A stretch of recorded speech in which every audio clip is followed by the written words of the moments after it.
Cashflow Diary Podcast, episode 67. Congratulations, you showed up. Give yourself a high five in celebration of your success. Welcome to the Cashflow Diary, where new and experienced investors come to take confident action towards their goals. Your host is a family man, a real estate entrepreneur, investor, coach, and instructor. As a master facilitator of Robert Kiyosaki's Cashflow 101 game, he's inspired many to begin their journey into creating cash flow for themselves and their family.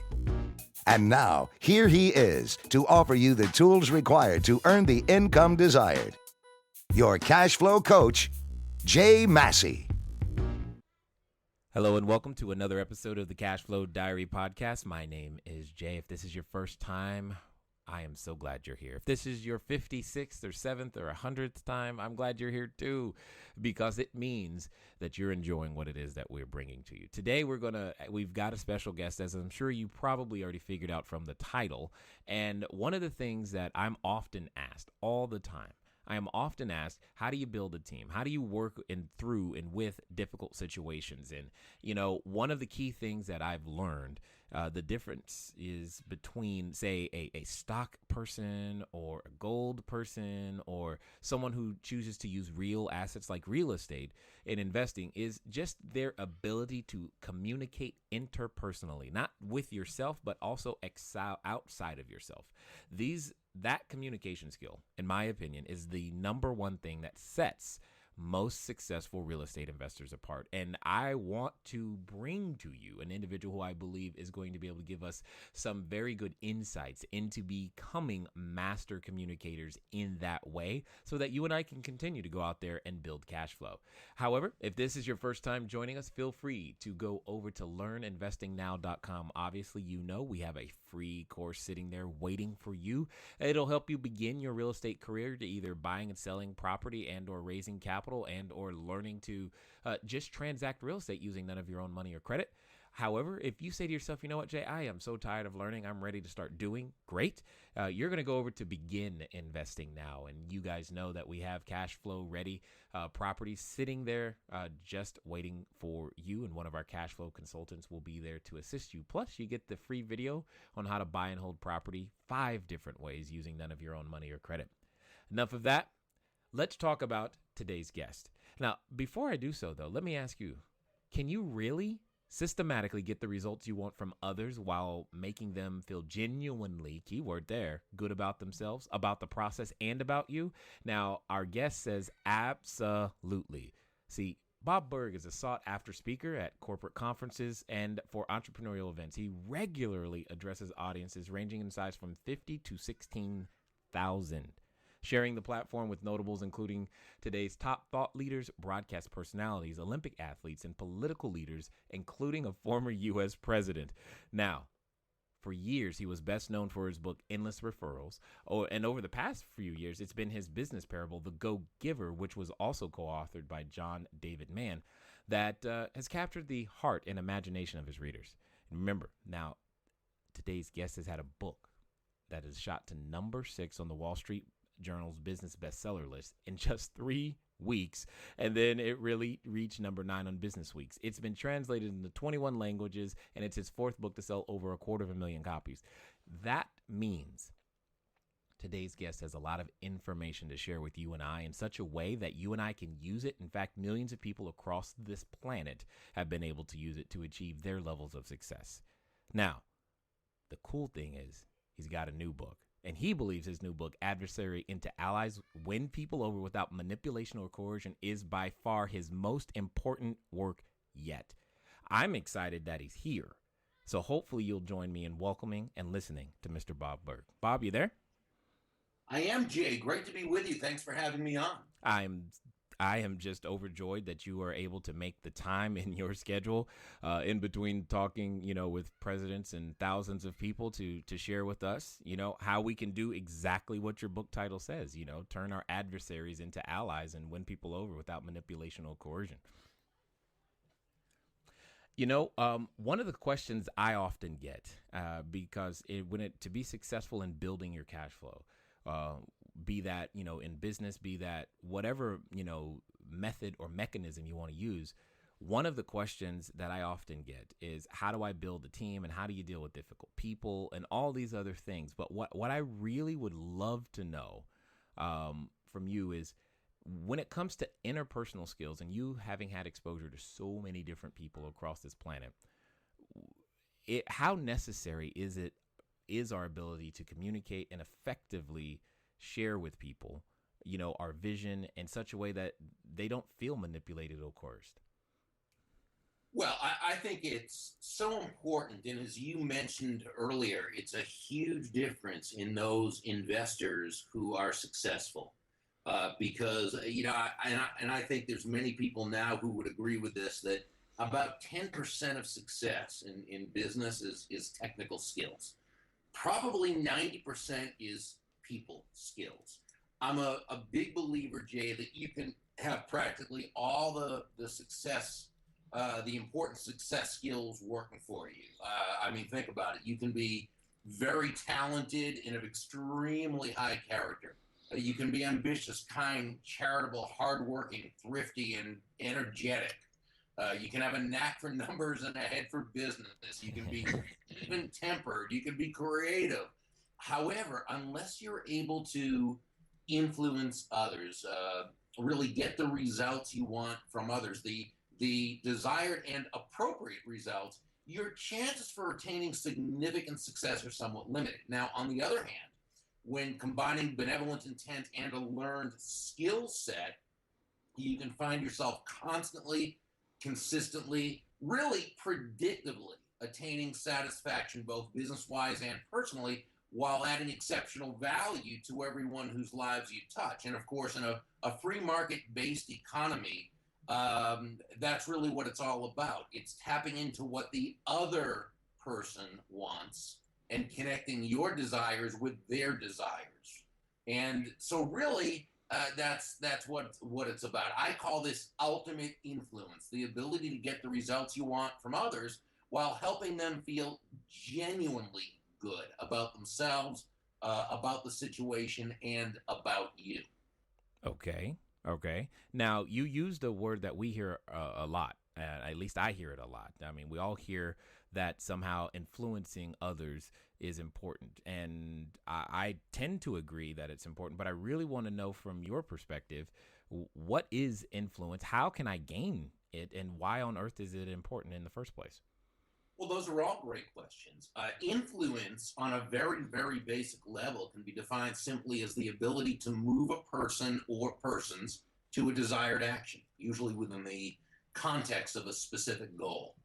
On a bit deeper level, we could say it's an unseen flow of power. And while both definitions work, I don't think either one really captures its essence. When it comes right down to it, influence is pull. It's an attraction. You don't hear people say, wow, that Jay, he is so influential. He has a lot of push. Right? It's not a matter of pushing your will onto others or pushing your desires onto others. It's pull. Influence is pull. It's an attraction. Great influencers, when you really think about this, great influencers attract people to themselves and to their ideas. And again, they do this not through push, but through its opposite, pull. Now, this pull we're discussing is really a very legitimate form of power being the opposite of force. See, force is control. It's manipulation, intimidation, compliance. It's typically a function of positional authority. And in leadership teaching, it's actually called positional leadership. The person has a title, department head, supervisor, manager, maybe even employer. And hey, let's face it, Jay, even someone with only positional authority can still compel certain people to do certain things. Mm-hmm. The employee knows if they want any chance for advancement, promotion, or raise, or to not be punished or disciplined or fired, or, if the person who is your supplier, you can coerce them or force them to do something, or they're going to lose your business. The challenge with utilizing compliance in order to influence is that typically, and this is whether you're leading a team of 1,000 or 10 or a family member or a committee of 3 or the difficult customer service representative or the supplier you need something from, the biggest challenge with trying to influence through compliance is simply that at best, people will do exactly what they're told and not one bit more. At worst, they'll find a way to sabotage the process completely, either consciously or unconsciously. But again, that's compliance. The opposite of compliance is commitment. Now, when you have commitment from others, that's a whole different story. And this commitment, Jay, is practically always the result of the influencer not just understanding, but embracing what I believe was the most important point in Dale Carnegie's awesome classic How to Win Friends and Influence People, which was filled with awesome points. Yeah. And that is this. What Carnegie wrote was, ultimately, people do things for their reasons, not our reasons.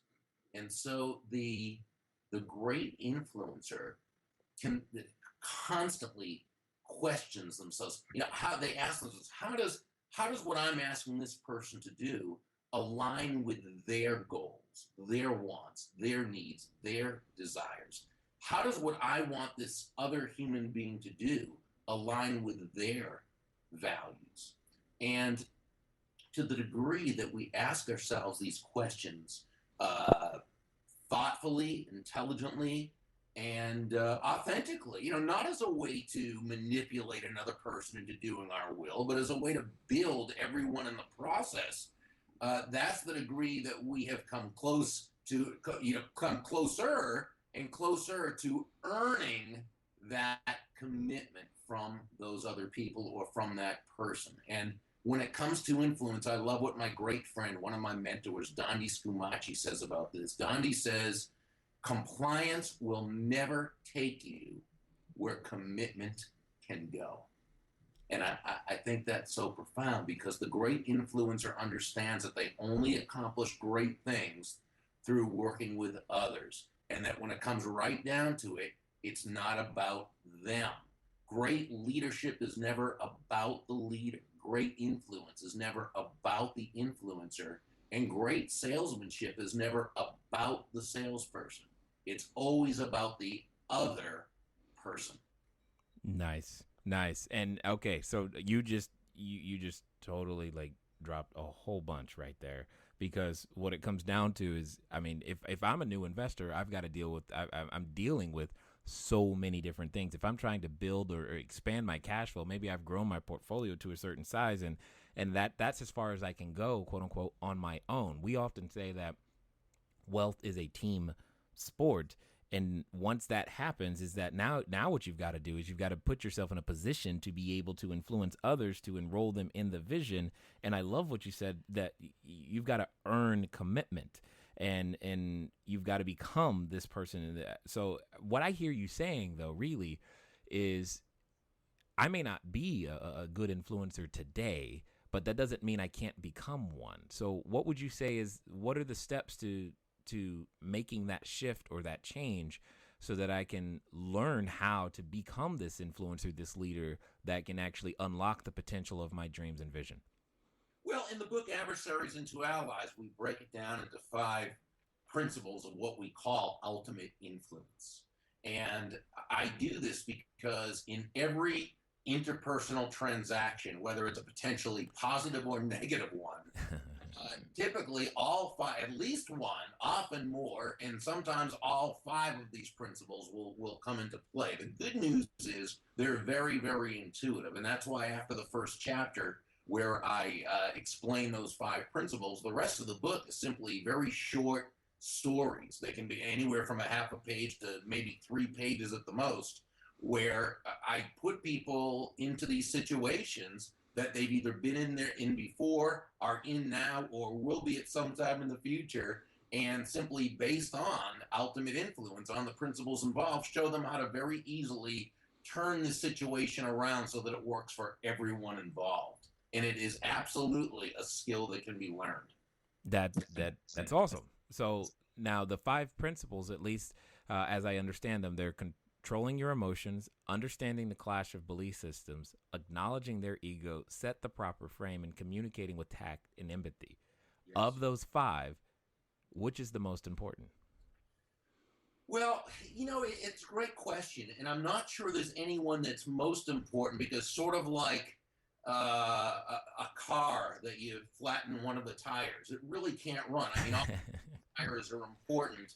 I'm not really sure that any of the five principles is more important, only because if you take even one of them away, you're probably not going to have the kind of level of success you can have if you use all five, or if you're familiar with all five. I see. Okay, then let me reframe. What would you say is the most challenging one to master? Well, for different people, it's different things. I know for me, it was the first one, and that's control your own emotions. I begin the book with a saying from the sages of old, which was, "Who is a mighty person?" And their answer was that person who can control their own emotions and make of an enemy, or of a potential enemy, a friend. That's really a mighty person. And it all begins with controlling your emotions, because, Jay, only when you are in control of your emotions, when you're in charge of your emotions, when you're the boss of yourself, only then are you in a position to be able to take a potentially negative situation or person and be able to turn it around so that everyone comes out a winner. As human beings, we are emotional creatures. We would like to think that we're logical. And to a certain extent, certainly we are, but really, as human beings, we make major decisions based on emotion. We back up those emotional decisions with logic, or we rationalize. And if you take the word rationalize and break it in half, it simply means we tell ourselves rational lies. And we do that in order to justify our emotion-based decisions. We always have to be careful about that.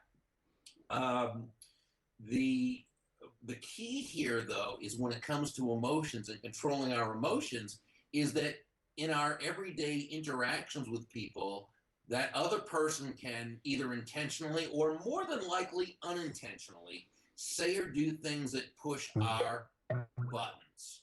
And when that happens and we allow ourselves to become upset, mad, angry, sad, helpless feeling, what have you, then we're not operating out of strength. We're operating out of weakness. So that person who loses control and begins to yell and scream and so forth, they're not in a power position. They're in a very weak position, because they are under the other person or the situation's control. Now, so it's very important that we master that aspect, and I provide steps how to do that. But the key is this. It's not that I'm saying, this is very important. It's not that I'm saying that you should not be an emotional person. We're human beings, and emotions are part of what makes life fun and joyful and so forth and so on. That's wonderful. But again, referring to my great friend Dondi Scumaci, as she says, by all means, take your emotions along for the ride, but make sure you are driving the car. In other words, while it's great to have emotions, we need to be in control of those emotions, as opposed to those emotions controlling us. Love it. Absolutely. And I really like the point about, we don't have to be Vulcan in order to make this thing work, because if it's anything I'm not is Vulcan. I've got lots of emotions. Now, there are two overriding emotions that at least as investors, or as we're out there building cash flow, that I believe many of us are dealing with. Typically, when we're buying something, we're dealing with, the emotion of fear. And when we're selling, an asset or selling something, we're dealing with the emotion of greed. Now, I guess my question to you is, I guess it's going to be a two-part question. So part, let's say I'm looking to buy a property. I'm looking to buy an asset. I'm looking to buy a business. And for whatever reason, the seller has a price on it that is significantly higher than what I think I should pay, yet I want to do business. I want that one. How do I turn this potential conflict how do I turn this potential conflict and adversary into my friend and ally? How would you handle that? Well, one key, Jay, is to obviously not insult that other person. Not try to cajole them. They may be scared of you, but they're probably not going to do business with you. And so, that doesn't end up working well. So what you want to do is you want to speak to this person with tact and empathy, which is principle number 5. When you think of it, my dad has always defined tact as the language of strength.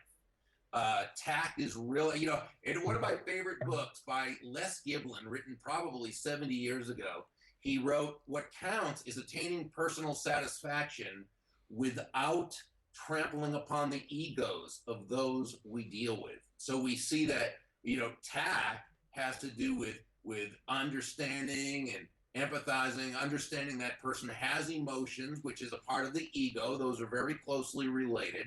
So obviously we need to make this person feel good about themselves and good about us. As we know, people are going to probably do business with you more likely and even come down on that price and some other considerations if they like you. It's emotional, and that's just what it is. And whether it should be or not doesn't matter. Successful people deal with the world according to how the world is, not how they wish it were. Which doesn't mean we don't try to improve things. Of course, we try to, and we often can. But we also understand that there are certain principles of this earth, of this world, and of people, and people do things for certain reasons. So the first thing you might just say to this person is just, you thank them. Thank you so much. While I love the idea of purchasing this home from you, I'm afraid I can't justify purchasing it at this price. Now, what you've done is you've given an I message. This is very, very important, and it's very powerful. Rather than saying, you're asking for too much, or, you're charging a price too high, what you're saying is, an I message here. I love the idea of us, I've really enjoyed meeting you. I love the idea of purchasing this home from you, but I'm afraid I simply can't justify doing so at this price. So you're letting them know it's not personal. It has nothing to do with them. You like them. You'd love to buy this home from them, but at this point, I can't justify. So it keeps it very, very impersonal. Now, if this person now has the choice of responding to you, so they're going to need to defend their high price rather than you trying to defend why it should be lower. And so if they can, they'll probably say, if they are movable on price, they'll probably say, well, what are you looking to, pay, or what would be, the price you would be willing to, so and so. And now you take it from there. But what's happened is the negotiation is now a matter of collaboration and one of allies rather than one between adversaries.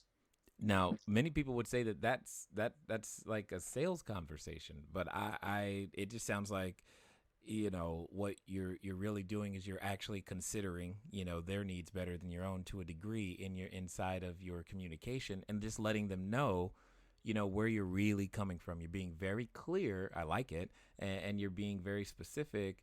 And I love the use of the I versus the you.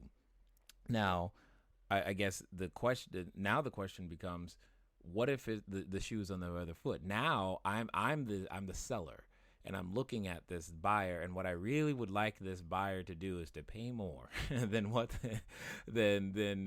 or come up on their price a little bit. How do I, again, is the communication the same, or is it going to be a little bit different now that I'm dealing with the fact that I want to be able to get the property sold, or get my asset sold, or the business sold, or get this new customer or client, but how do I help them understand the value that I'm actually presenting versus you just got to pay more and making them mad and walking away? Well, there are two aspects of that, and you touched on a very important point, and one is their understanding the value of it. Remember, price is a dollar figure. It's a dollar amount. Value is the relative worth or desirability of a thing to the end user or beholder, which is what the prospect is. So what is it about this thing, in this case, this house, that brings with it so much worth that this person would, or value that this person would pay that price. So that's a matter of, in any sales conversation, and by the way, this is a sales conversation. But how we define sales and selling is very, very important, because on its most basic level, selling is simply finding out what the other person wants or needs and helping them to get it.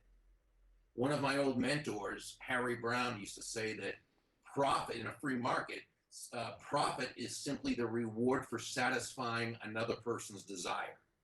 Okay, so this person, first of all, has to see that the value is a certain amount for them to pay this. Now, let's say they would, okay? Let's say they do value it to the price that you're wanting to charge. But because they've taken a negotiation class or something, they go at it, a little lower than what they think, hoping that they can have you come down in price. If that's not something you plan to do, then you have that same conversation as we talked about earlier, only from the other side of the pay table. It might be, thank you so much. I've so enjoyed working with you. And while I love the idea of you purchasing this home, I'm afraid I can't justify selling it at that price. Well, I hope that right now you are very excited that you chose to listen to this particular episode, because you are getting some of the best information that is currently available on, yes, turning your adversaries into allies. But more importantly, I think you can hear how useful what we're talking about actually is. And that's good. So I won't keep you from it too long. I just wanted to make sure that you understood where we were going with all this. Anyway, for those of you wondering, yep, it's that time. I just want to make sure that all of you know how to get the book. Right. My book is here in and of itself. We'll be getting back to the cash flow question in the not too distant future. But if for those of you who still want to grab a copy, you can go over to cashflowdiary.com/book. Cashflowdiary.com/book. Now, if you are not near a computer at the moment, but you have an iPhone or some other mobile device handy, take it out. Send a text message with the keyword book to 949-682-3565. 949-682-3565. One more thing I just want to let you guys know. Now, many of you have participated already, but maybe some of you haven't. On Tuesdays, we tend to broadcast live where I'm answering your questions about real estate. Go over to cashflowdiary.tv. Check it out. You probably see a recording that's sitting there for you right now.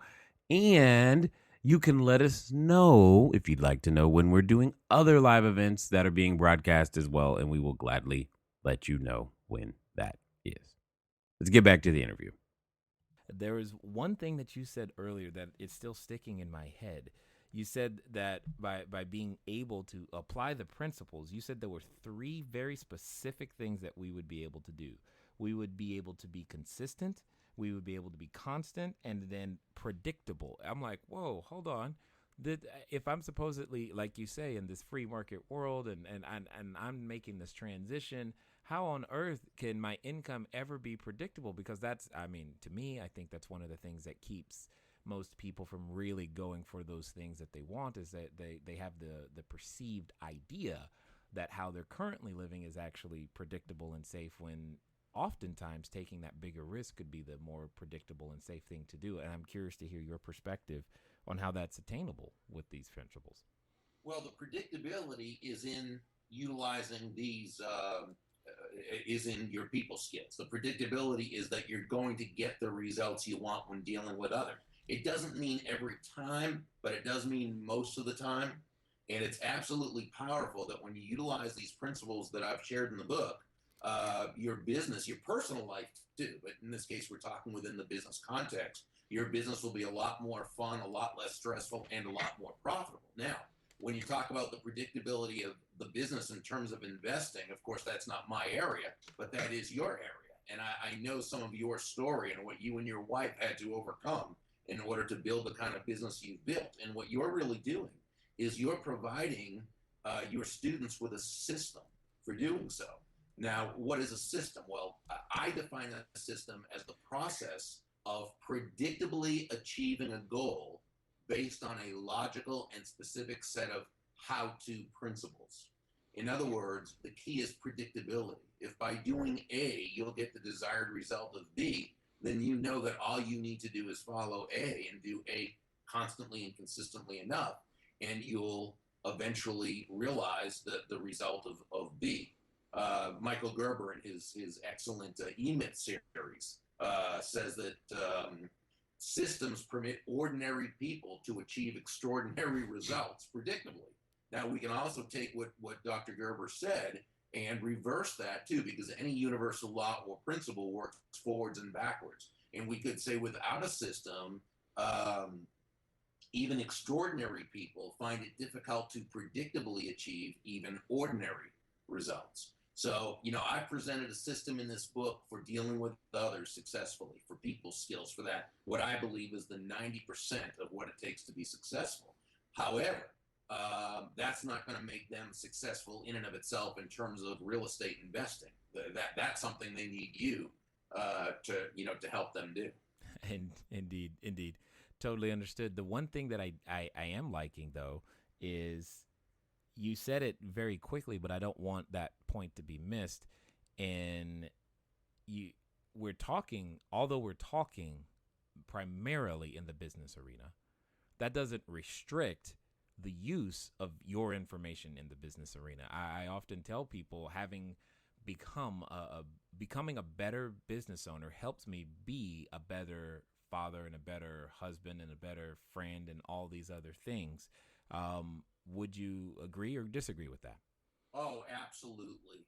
This is, the publisher portfolio is a business publisher, so it's in the business book section, but it's across the board. I mean, these are life principles, and business is simply part of life.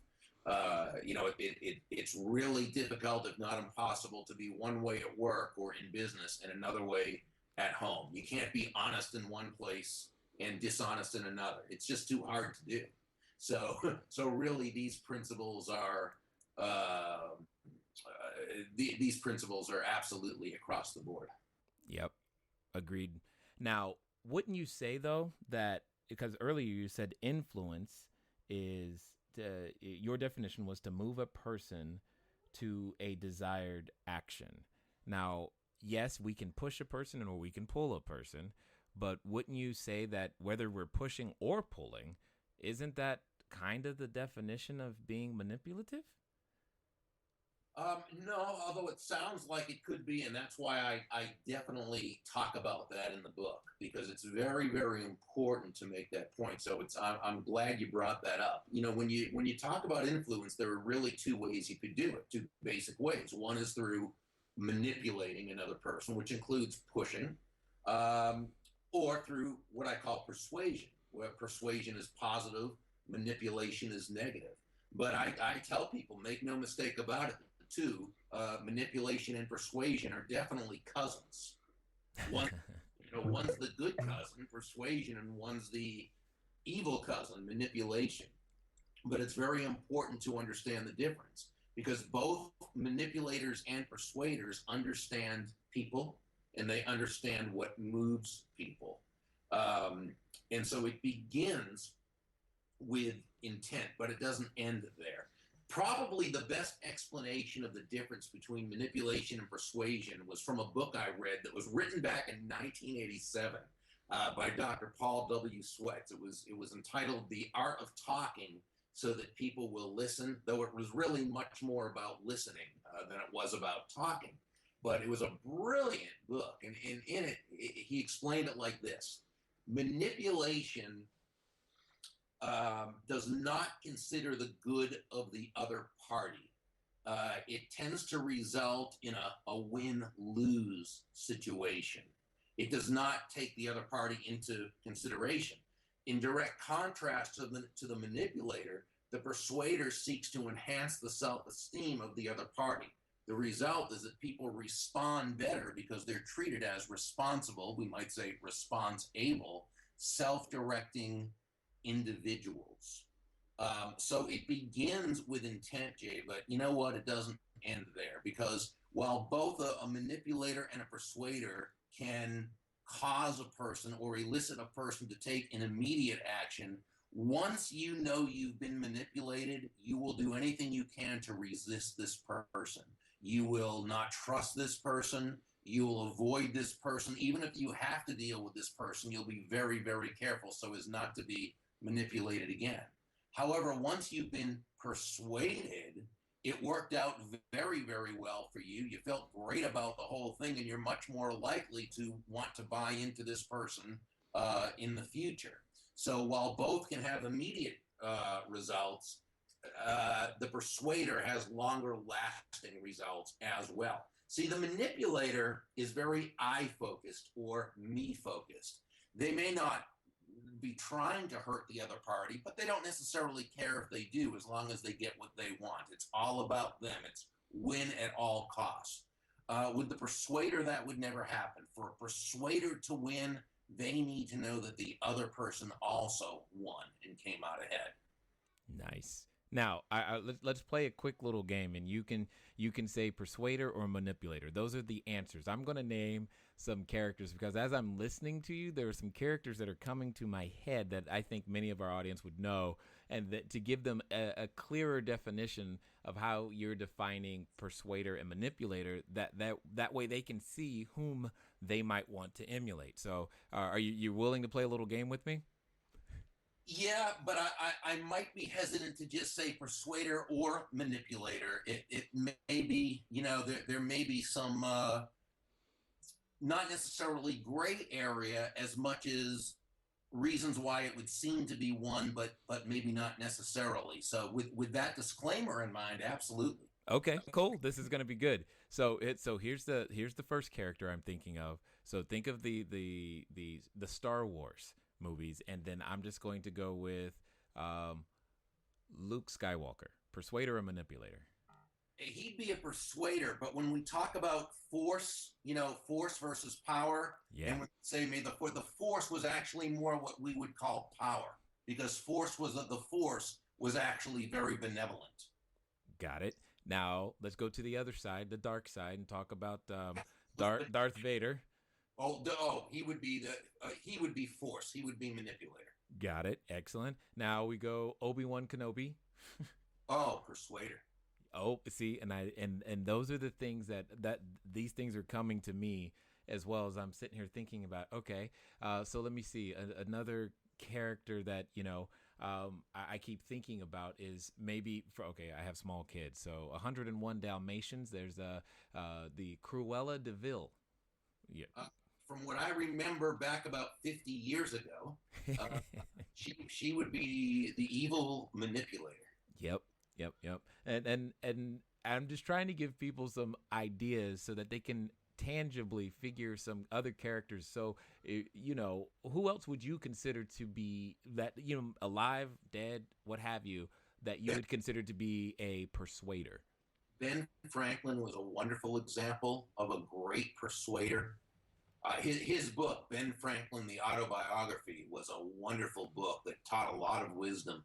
I'm a Franklin person, so I read anything I can get my hands on regarding Franklin. But I probably loved his autobiography more than anything else because it was coming from his own head. And so I would absolutely look at him as one of the heroes. And I actually mentioned him in the book and a couple of the stories. Nice. And who would be the quintessential manipulator if you had to name a person? Oh, boy. That's one of those things where, like both, there are, on both ends of the spectrum, there are so many that it's difficult to, it's difficult to almost come up with one name. Yeah, I'm betting a number of people listening are going, yeah, they probably have an idea. Names are coming up to their minds over and over and over again. The point being, there's one we wish to avoid and one we wish to be more like. And from what I'm gathering, the major points inside of, your book will help all of us become more persuaders than manipulators, regardless of what it is that we're looking for, whether it's getting out of a traffic ticket or trying to push it and, towards our dreams and rally people behind a cause, whether that be a benevolent cause, a nonprofit, or even a for-profit individual. The point is learning to control and master influence. It seems like that's key in order to make business happen these days. I'm assuming you agree very strongly with that. Well, sure, because if no one is moved to action, nothing happens. And again, it's always a matter of looking at selling as being of benefit to the customer. And again, in a free market, they're only going to do business with you because they find there being value in doing business with you, and that's good. That's the way it should be. Which means that as the seller, whether we're buying or selling, we're the seller in this case. As an investor, because we're looking to accomplish something that we want. And help the other person while we're doing it, so both parties come out ahead. And it's understanding that in selling that you're focused on providing value to that person, because they're only going to make that exchange or do business with you because they feel you're bringing value to their life. That's the only reason why they're going to do business with you. This is why we say that money is simply an echo of value. It's the thunder to value's lightning, which means the value must come first, and the money you receive is simply a very natural and direct result of the value that you provided and communicated to another person. Nice. Now, you had said something earlier, and I meant to stop you then, and it's come, and you brought it right back to my head again. You said that the successful deal with how the world is, not how we wish it were. I'd love for you to elaborate a little bit on that. What did you really mean? What is it that I need to do? What is it that we can do today to make sure that we are dealing with the situation the way it is, not the way we wish it were? Sure. Well, it's like gravity, okay? We know that in terms of our earthly existence, we'll get past looking at everything is just an illusion. And let's say, as far as we know and how we operate in our earthly plane, certain things there are certain laws of nature, okay? One of them being gravity. And so it doesn't matter that you or I might think, oh, it is so unfair that there's gravity, okay? What we're going to do is we're not going to purposely walk off a 7-story building, because we know that even though we might even belong to a group of people that were the NBG group, non-believers in gravity group. And as strongly as we feel about the unfairness of gravity, we know it simply exists, whether we want it to or not, okay? And so we're going to operate in that way. It's operating within the laws of nature rather than without the law, outside the laws of nature. So we go back to, if I may, my one of my old mentors, Harry Brown, okay? And Harry made a great point. And I blogged about this at the Burg.com blog. I did a series on this because it was so brilliant. Harry talks about that people, all people seek happiness, okay? And we might want to argue with this, but it's one of the few things, and I very rarely say everyone or no one, because usually it's not true, but everyone seeks happiness. If we define happiness as a mental feeling of well-being, everyone seeks happiness. So everything someone does is in order to bring them happiness. Now, we have to understand law number 2, though, with that, because the first one is everyone seeks happiness. Law number 2 is happiness is relative. In other words, different people understand happiness differently. What would make you happy might not make me happy. What would make me happy might not make you happy. We all see different things as bringing different degrees of happiness. Some things that make one person happy would make another person miserable. So the first 2 laws are that people act out of what they believe will bring them happiness. Now, not every act brings happiness because individuals make mistakes, but every act is aimed at bringing happiness. Law number 2 is that happiness is relative. Okay, so in other words, people see happiness differently. Number three is um, number three is that resources are limited, which isn't to say we don't live in an abundant world. We do, but resources are still limited. Everyone only has a certain amount of years to live, hours in the day. They have a certain amount of knowledge, a certain amount of money, a certain. So what that means is they must make choices. So we go through this, okay? We understand that people make decisions based on what they believe has the best chance of bringing them happiness, based on how they value that particular thing in terms of their happiness, and based on limited choices. That is human nature. And the person who works within human nature will be successful, because what they'll do is they'll understand that in order to get the results they want, they must bring value to that other person.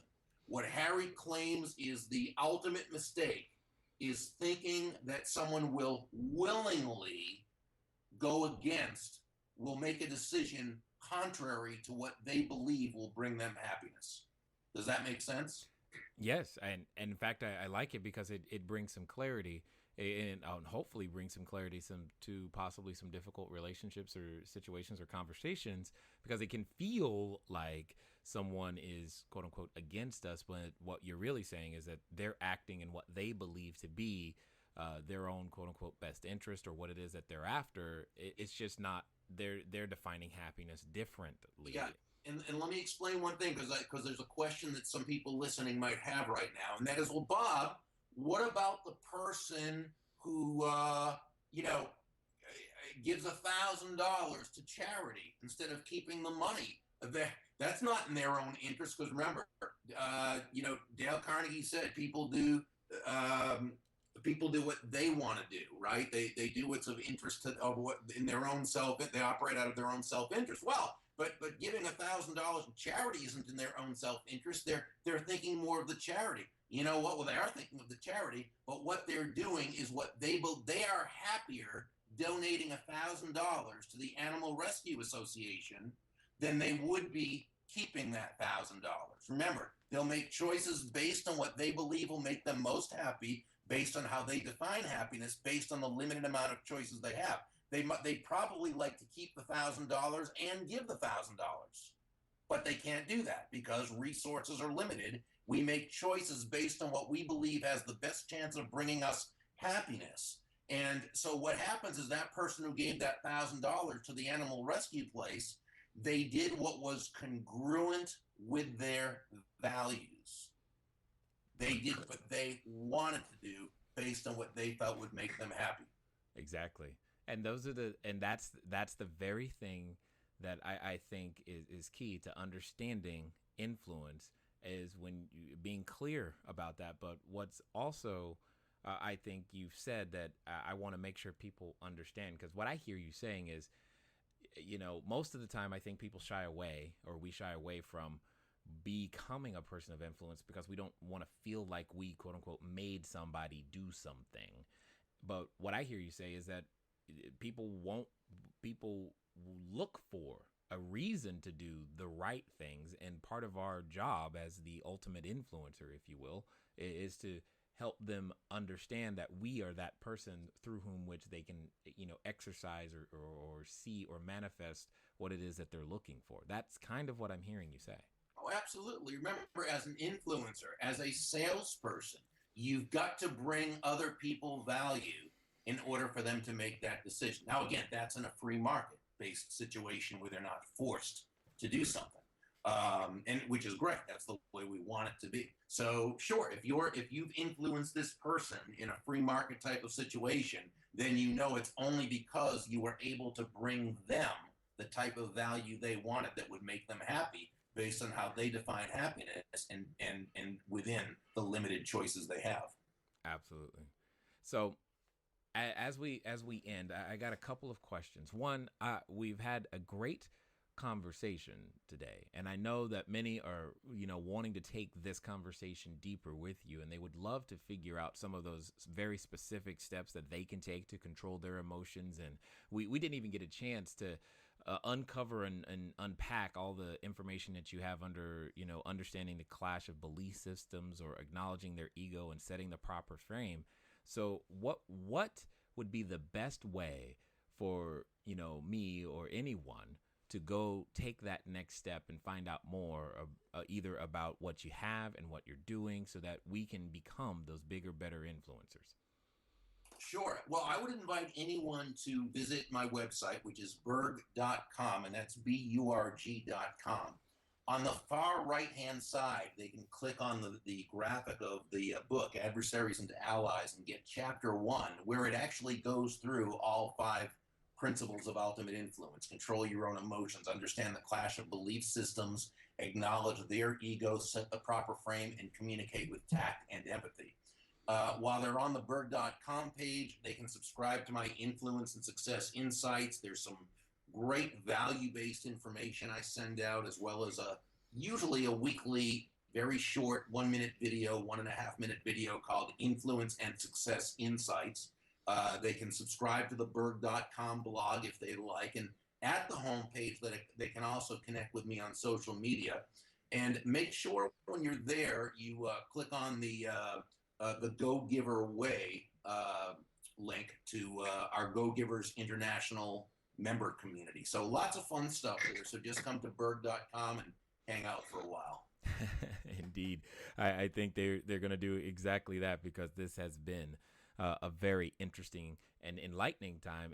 And hopefully for some, at least it has been for me, to get a new perspective on sales and influence and understanding how necessary it is, and that you can still be successful without being manipulative. You don't have to twist arms and all these other things that we sometimes invent for ourselves. My question, last question, what would you like to say in parting to that person who's listening, who's going, man, I'm ready to begin. I'm ready to start that transformation, or that person who's saying, you know what, I've reached a certain level and I'm trying to get to that next spot. Maybe I've got 10 units and I want to get to 20, or I've got 20 and I want to get to 100.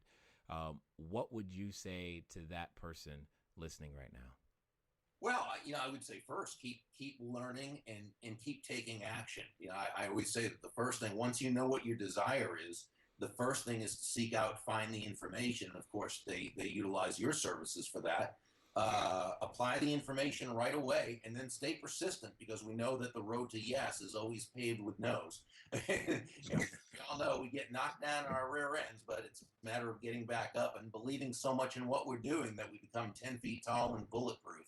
And then really, again, remember that when it comes right down to it, it's always about pleasing that other person by providing them the kind of value they need to feel great about wanting to do business with you, because if they do, they're going to do business with you. Nice. Well, ladies and gentlemen, this has been an lovely episode that I hope you will listen to multiple times, because there's so many nuggets. Like I said, we didn't get a chance to cover everything, but what's important is that you now have an opportunity to go deeper. You need to go over to Burg.com, fill out the forms, get the book, so that you can take your investing to that next level, take your personal development to that next level. And dare I say, I think if you actually move at the speed of instruction, you'll be able to use and assimilate and internalize Bob's information in such a way that you'll become that better person, that better husband, that better father, that better spouse, that better friend, as well as the better business person. I am so glad and appreciative of you investing your time here, sir, that you do so willingly, and you have so much to share. Thank you very, very much. Well, thank you. It was a great honor. Thanks for having me on your show. We look forward to having you again soon. And everyone listening, remember, now is your time to go out there and make something happen. As you've heard me say it before, and I will say it again, once you get started, stay started, and make sure that you go out there and get some cash flow. I will talk to you all soon. Until next time. Thank you for investing your time with Jay Massey and the Cash Flow Diary. When you have a moment, please visit iTunes and leave a positive comment about the show. And go now to our website, cashflowdiary.com, to take advantage of our free business building course, Cash Flow Foundation. Gain the knowledge, understanding, and skill that will teach you how to never need a job again. Until next time.